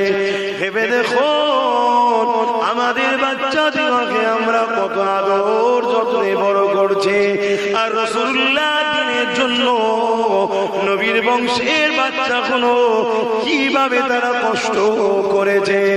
আরে দোনোজানের সুলতানের ঘরের সন্তানেরা ওই খেজুর বাগানে এইভাবে তারা কাঁদতে লেগেছে। এমন করে মহিলা মা, সে পানি নিবার জন্য যখন গেছে, কান্নার আওয়াজ শুনতে পেয়ে ওই 2 বাচ্চা খেয়ে অবাক হয়ে গেছে। কারা গো তোমরা? এত সুন্দর তোমাদেরকে দেখতে, তোমাদের চেহারা থেকে পূর্ণিমার চাঁদের মতো আলো বেরোচ্ছে, তোমরা কারা? আরে বাচ্চা 2 সারা মনে করে দরদের কথা বলে দিয়েছে, আমরা হলাম মুসলিম হুজুরের সন্তান। আর এমন করে আমাদের ঘরে, আমাদের মক্কাতে পাঠাবার জন্য বারবার চেষ্টা হয়েছে, কিন্তু আমরা সেই কুফা জমিনে চলে এসে, কিন্তু বাচ্চাগুলো তখনও জানে না তিনার আব্বা জান শহীদ হয়ে গেছে। এই যুবকেরা, তরুণেরা, ওই মহিলা বাচ্চা দুটোকে ঘরে নিয়ে এসেছে, আর আর বাচ্চা দুটোর উপরে মহিলার বড় দয়া মমতা হয়েছে এবং ওই মহিলা স্বামী ছিল কুফার গভর্নরের দরবারে কাজ করত। মহিলা জানতো আমার স্বামী বড় লোভী। আজকের দিনও এমন অনেক স্বামী আছে না? স্ত্রীরা বুঝায় যে খবরদার এই কাজ করুনি বাবা, স্বামীকে বুঝায় যে আপনি কাজ করেন না, খানদানের রাসূলদের বিরুদ্ধে কথা বলেন না, আপনার ভালো লাগে যে দল করকে যান, বিরোধী করছেন কেন? আরো বিরোধী করার লোক আছে, কিন্তু একটা স্বামী এত জাল্লাদ আছে স্ত্রীকে মারে বকে, তুমি বেশি বোঝো, তুমি চুপ করো তো। শুনছেন তো নাকি? সেই মায়েরা আবার কেঁদে দোয়া চাই যে বাবাজি দোয়া করেন যেন আমার স্বামী পরিবর্তন হয়, ভাই দোয়া করেন আমার স্বামী যেন পরিবর্তন হয়। আমরা দোয়া করি আল্লাহ তাদেরকে হেদায়েত করেন, বলুন আল্লাহুম্মা আমিন। তো স্ত্রী ছিলেন কিন্তু খানদানের রাসূলের মহব্বতের নারী, আহা, তাই আশ্রয় দিয়েছে, কিন্তু মনের মধ্যে চিন্তা হচ্ছে আমার স্বামী তো বড় বদমাইশ। তাই কি করেছে, সকাল সকাল খাওয়া দাওয়া করে বাতি টাতি বন্ধ, ওই সব লাইট নয়, মশলা বাতি বন্ধ করে দিয়ে বাচ্চা দুটোকে একটা ঘরে শুতে দিয়ে, আর নিজের একটা সন্তান ছিল ওই মাল দিয়ে শুয়ে পড়েছে। আর এই স্বামী গভীর রাত্রিরে ঘরে ঢুকেছে, কোন রকম ভাবে হাতে উঠে খাওয়া দাওয়া করে নিয়ে স্ত্রীর পাশে যখন শুয়েছে, শুতে শুয়ে বলতে লেগেছে কত জায়গা খুঁজলাম, বাচ্চা দুটোকে পেলাম না, যদি পেতাম অনেক অর্থ ধন দৌলত পেতাম, কেননা কুফার খবরদার এলান করে দিয়েছে বাচ্চা দুটোকে যে ধরে দেবে অনেক অর্থ দেওয়া হবে। স্বামীর কথা শুনে স্ত্রীর বুকটা কেঁপে উঠল, চোখ দিয়ে পানি এসে গেল। আল্লাহ, আশ্রয় তো বাচ্চা দুটোকে ঘরে দিলাম, আর জালিম যদি জানতে পেরে যায় না জানি নবীর খানদানের উপরে কতটা অত্যাচার হবে। এই সময়তে দেখা যায় স্বামী ঘুমিয়ে পড়ল, স্ত্রীর চোখে ঘুম আসতে লাগেনি, সে বড় পেরেশান হতে লেগেছে। গভীর রাত হয়ে যায়, এমন সময় কান্নার আওয়াজ আসতে লেগেছে, বড় ভাই ছোট ভাইকে ওঠাতে লেগেছে, উঠে পড়েন ভাই, আর আমাদের মায়ের কাছে যাওয়া হবে না ভাই, কেননা আমি রাসূলুল্লাহকে খবর দেখলাম, একদিকে দেখলাম রাসূলুল্লাহ দাঁড়িয়ে আছে, অপর দিকে আমার আব্বা জান হযরত ইমাম মুসলিম হুজুর দাঁড়িয়ে আছে। আল্লাহ নবী বলতে লাগলে, হে মুসলিম তুমি চলে আসলে, বাচ্চা দুটোকে কেন নিয়ে আসলে না? ওই সময় আব্বা রাসূলুল্লাহকে বলতে লেগেছে এক্ষুনি চলে আসবে, দেরি হবে না হুজুর, খুব তাড়াতাড়ি বাচ্চা দুটো চলে আসবে। এই খবর থেকে বোঝা যেতে লেগেছে আমার আব্বা জান দুনিয়াতে আর না, তিনি শহীদ হয়ে গেছে, আর আমাদেরও সময় এসে গেছে, কেন বাপ বলেছে খুব তাড়াতাড়ি চলে আসবে। উঠে বড় ভাই দুই ভাই গলা জড়িয়ে ধরে ধরে কাঁদে, মায়ের কাছে আর যাওয়া হলো না, মক্কায় আর ফিরে যাওয়া হলো না। এদিকে জালিমের ঘুম ভেঙে যায়, জালিম বলতে লেগেছে ওঠো ওঠো, বাচ্চার কান্নার আওয়াজ আসছে, দেখো কোথা থেকে আসছে, সেই দুটো বাচ্চা নয় তো, যদি সেই দুটো বাচ্চা হয় অনেক অর্থ পাওয়া যাবে। স্ত্রী বারবার বোঝাতে লেগেছে, আরে কার বাড়ির বাচ্চা কোথায় কাঁদে কে জানে, কেন তুমি গভীর রাত্রে এত পেরেশান হতে লেগেছো, শোষো।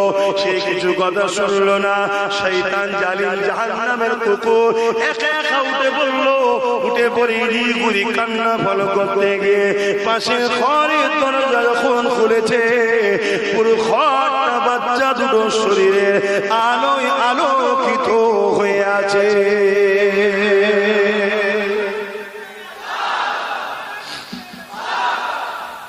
কিন্তু জালিমের মনে কোনো দয়া হলো না, এমনি স্বাভাবিক, দুশ্মনের বাচ্চা হলো, ছোট বাচ্চাকে হলো, যেই হোক আমাদের বাচ্চা দেখলে একটা ময়া হয় তো নাকি? এটা ঈমানের জন্য হয়, কি জন্য হয়? আর ঈমান যখন চলে যায় এ ময়া আর আসে না। আর এখানে নবীর বংশের আওলাদ, চেহারা থেকে এত সুন্দর আলো বেরোচ্ছে, তাদেরকে তো দেখে দয়াময় হওয়া দরকার। কিন্তু সে গিয়ে বাচ্চা দুটোকে ধরে টেনে হিঁচড়ে বার করে নিয়ে আসছে। ভাবছো যুবক, এই দিনের জন্য নবীর খানদান কিভাবে শহীদ হয়েছে, আর তুমি গা বাঁচিয়ে চলে যাচ্ছ। তুমি ভাবছো বাবা ওসব ঝামেলায় যাওয়ার দরকার নেই, তুমি ভাবছো দরকার নেই বাবা বিরোধী করার, জালিমদের সঙ্গেই গা মিলিয়ে চলি। তুমি ভাবছো আমি মুফতি, আমি মৌলানা, আমি পীর, আমি পীরজাদা, আমি অন্যায় করলে কিছু হবে না, এটা ভাবছো। নিজের বিবেককে প্রশ্ন করো। অনেক কষ্টের পর ইসলাম তোমাদের দোগাছিয়াতে এসেছে, অনেক কষ্টের পর আজকে এতগুলো মানুষ মাথায় টুপি দিয়েছে, অনেক কষ্টের পর এতগুলো মানুষ আজকে ইসলাম পেয়েছে। কম ঝড় হয়নি ইসলামের উপর। আর মনে রাখবেন ইসলামের দুই শ্রেণীর দুশ্মন চরম ছিল, এক হলো জালিম শাসক, দ্বিতীয় হলো ধর্মের নামে বাবা। শুনছেন তো নাকি? আজ আমাদের সমাজে কেন্দ্র শাসক থেকে শুরু করে আর রাজ্য সরকার থেকে শুরু করে এরা রাজ ক্ষমতার জন্য আমার ইসলামকে ক্ষতি করছে না করে। আজকের কথা খেয়াল করে তোমরা দেখেছো কি জানি না, 32টা মাদ্রাসাকে বন্ধ করে দিয়েছে রাজ্য সরকার। দেখেছো না? কারো মনের মধ্যে যেতে পারে আপনি ঘুরিয়ে ফিরিয়ে সেই রাজ্য সরকারের বিষয়ে বলেন কেন? আর এজন্য বলি এরা ইসলামের দুশমন, তাই চিনাবার চেষ্টা করছে। কেন এরা বেঁচে আছে, এরা টিকে আছে, এরা ক্ষমতায় আছে, মুসলমানরা কথা কি বলা ভুল? আমার জাতকে বুঝাচ্ছি, আমার জাতকে বুঝাচ্ছি, তোমরা নিজেরা ডাইরেক্ট মাদ্রাসার দুশমনি করোনি তো কি হয়েছে? কিন্তু তোমরা যাকে ক্ষমতায় আনছো সে ক্ষমতায় তোমাদের দেওয়া ক্ষমতা নিয়ে মাদ্রাসার দুশমন তৈরি হয়েছে। আজকেই 32টা মাদ্রাসা বন্ধ করেছে, আবার হুমকি দিয়েছে আগামী মাসে নাকি 150 মাদ্রাসা বন্ধ করবে। খবর দেখেছেন? একটু কেউ দেখে থেকে বলুন না, দেখেছেন কি? একটু খবর টবর দেখেন কি হচ্ছে সমাজে। তাহলে বলুন, যে মাদ্রাসা বন্ধ করবে সে আমার ইসলামের বন্ধু না শত্রু? একটু জোরে বলে।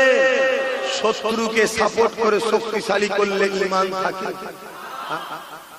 যদি থাকে বলে তাহলে ইমাম হোসেন হুজুরের বিরুদ্ধে এজিদকে সাপোর্ট করে যারা 22,000 সৈন্য নিয়েছে কারবালা ইমাম হোসেন হুজুরকে শহীদ করেছে, তারা কি জান্নাত?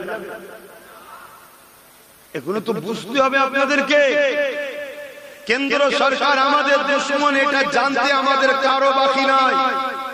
উত্তরপ্রদেশ থেকে শুরু করে আসামে সব জায়গায় বিজেপি মুসলমানদের মারছে, মসজিদ ভাঙছে, মাদ্রাসা ভাঙছে, এটা আমাদের জানতে কারো বাকি আছে? জোরে বলে। কিন্তু অন্য রাজ্যে আমাদেরকে মারছে কারা? যাদের ধর্মীয় পরিচয় হিন্দু। আর আমার রাজ্যে আমাদেরকে মারছে কারা? যাদের ধর্মীয় পরিচয় মুসলমান। একটা বাইরের কেউ আমায় গাল পারলো বা আমার গালে একটা চড় মারলো, আমার যতটা না দুঃখ হবে, আমার ঘরের ভাই যদি আমায় গাল দেয়, আমায় চড় মারে, দুঃখটা বেশি হবে না কম হবে?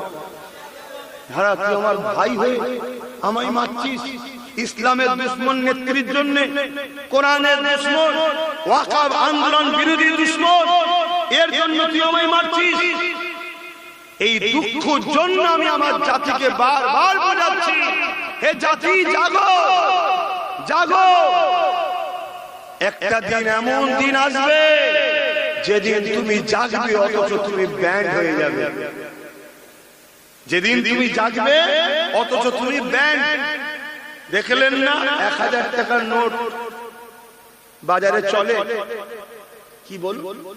ব্যান্ড। হয়তো অনেকের কাছে গাঁট বাঁধা এখনো রয়েছে, মাদ্রাসা চেয়েছিল দেয়নি, মসজিদ চেয়েছিল দেয়নি। এখন যদি মসজিদ মাদ্রাসা দেয় কমিটি নেবে, এখন আর নেকি পাবে? ব্যান্ড। তা আজ তুমি বুঝছো না, একটা দিন বুঝবে, সেদিন হয়তো তুমি বলবে ভাইজান চলেন আছি, সেদিন তুমি ব্যান্ড হয়ে যাবে, তোমার অধিকার ভোটার তালিকা থেকে নাম বাদ চলে যাবে। অলরেডি ভোটার তালিকা থেকে নাম বাদ দেওয়ার কাজ শুরু হয়ে গেছে। যাকে তাকে বলছে বাঙালি হলে বাংলাদেশি, আর উপর উর্দু ভাষী হিন্দি ভাষী হলে বলছে পাকিস্তানি। শুধু মুসলমানকে টার্গেট। খেয়াল করে দেখো। এই জন্যই তো বুঝাচ্ছি যাসো সেদিন এজিদ যেমন দিনকে মিটাবার জন্য ইমামে হোসেন হুজুরকে বিরুদ্ধে লড়াই করেছে, আজকের এজিদরাও সেই খানদানের রাসূল তাদের বিরুদ্ধে এবং ইসলামকে মিটাবার ষড়যন্ত্র আজও করছে। আখেরি জামানা, তাই আপনাদেরকে একটু একটু যখন সুযোগ আসছে একটু সতর্ক করছি। এই সতর্ক করা থেকে আপনারা অখুশি হচ্ছেন, আমি কি আপনাদের ক্ষতি করছি?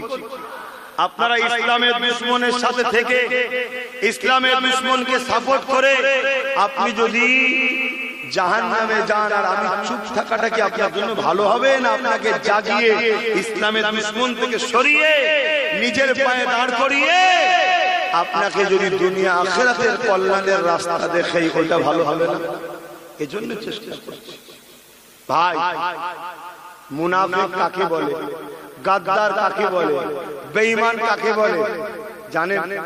আপনার প্রকাশ্য দুশমনকে যে তার সাথে বন্ধুরাকে মেশে সেই হলো আপনার গাদ্দার, বেঈমান।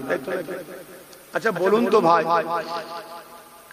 আপনার যদি কেউ দুশমন হয় আর তার সাথে যদি আপনার ভাই মেশে তার সাথে বন্ধুত্ব করে, সহযোগিতা করে, আপনি কি খুশি হবেন?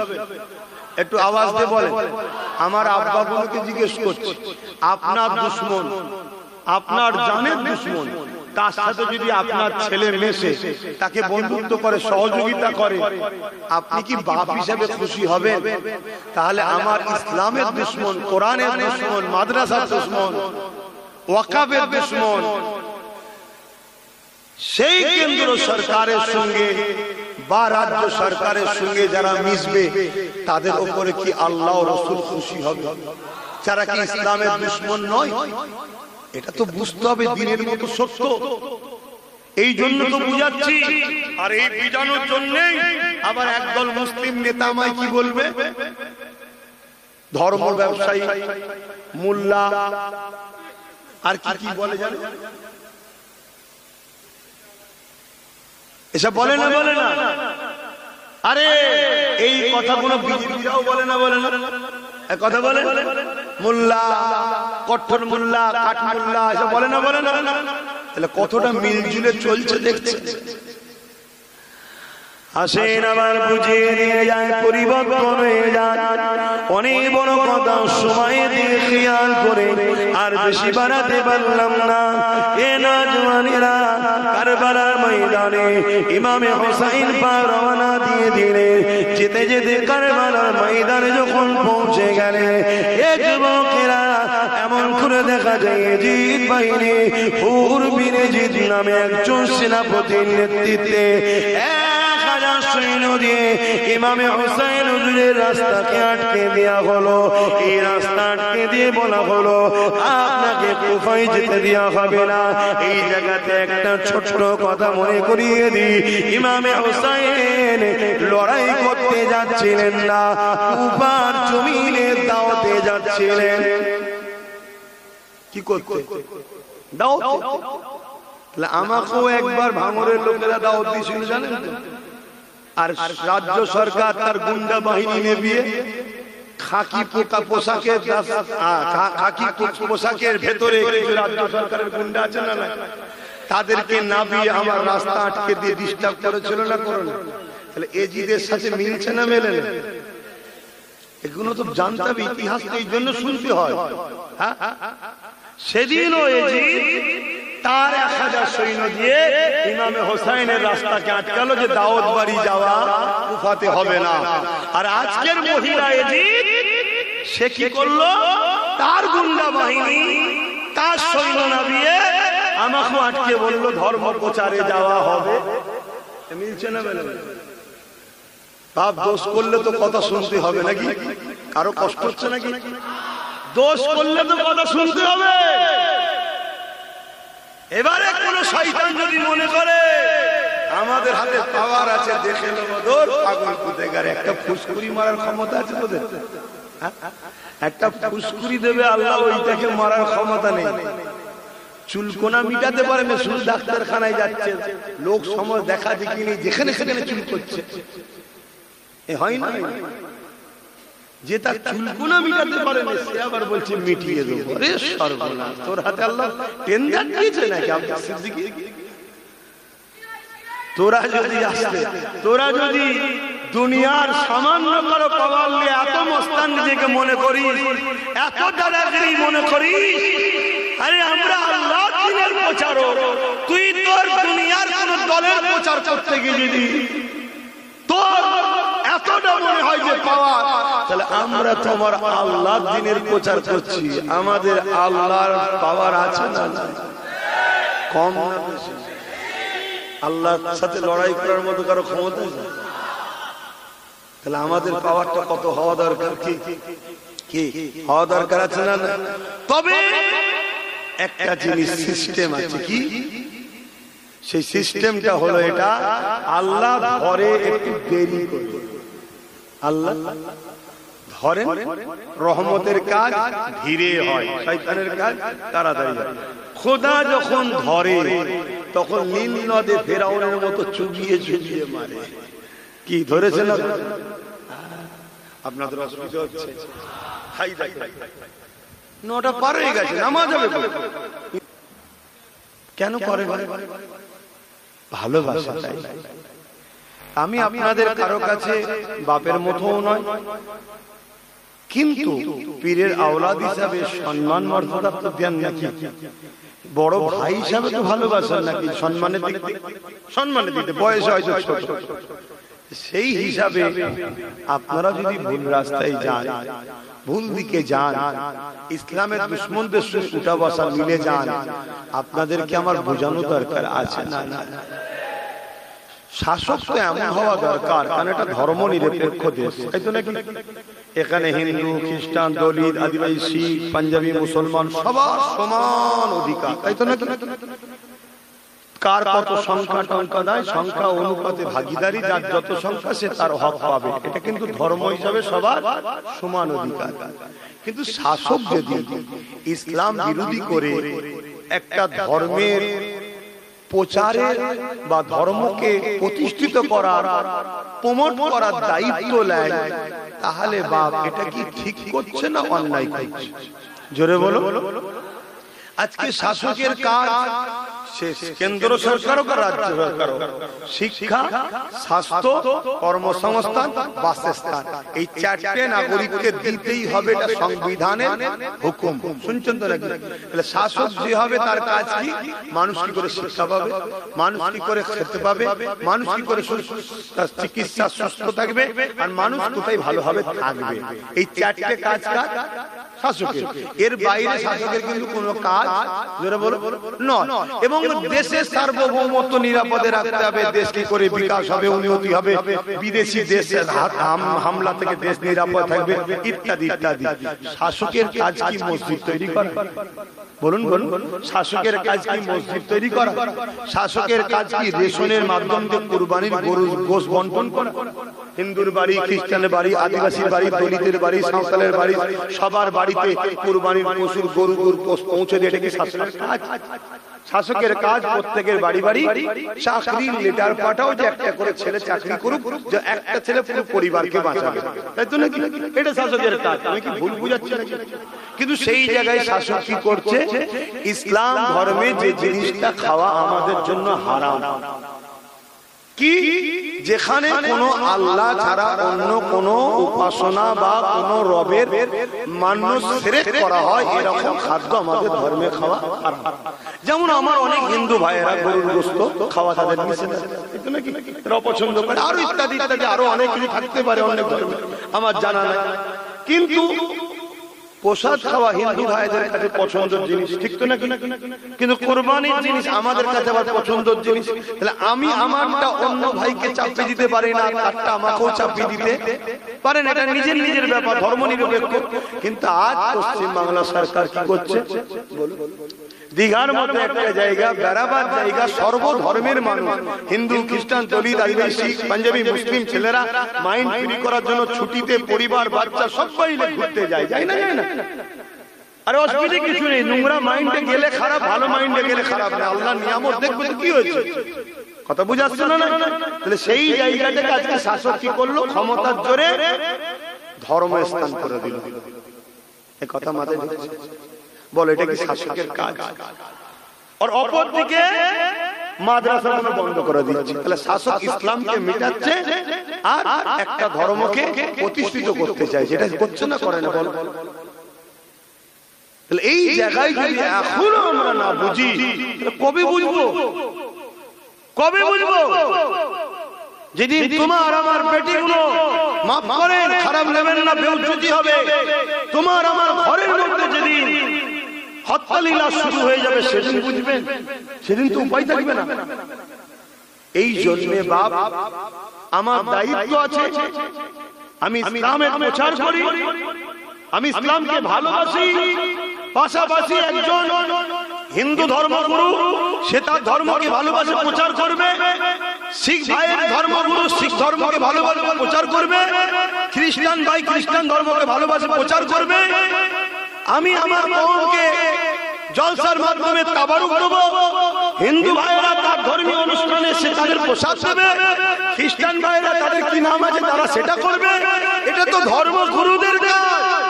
সেই কাজ যখন শাসক করতে শুরু করে, তখন বোঝা দরকার যে এরা পাওয়ারের জোরে আমার ইসলামকে মিটাতে চাইছে, আর এদেরকে পাওয়ার জুগাচ্ছে কারা?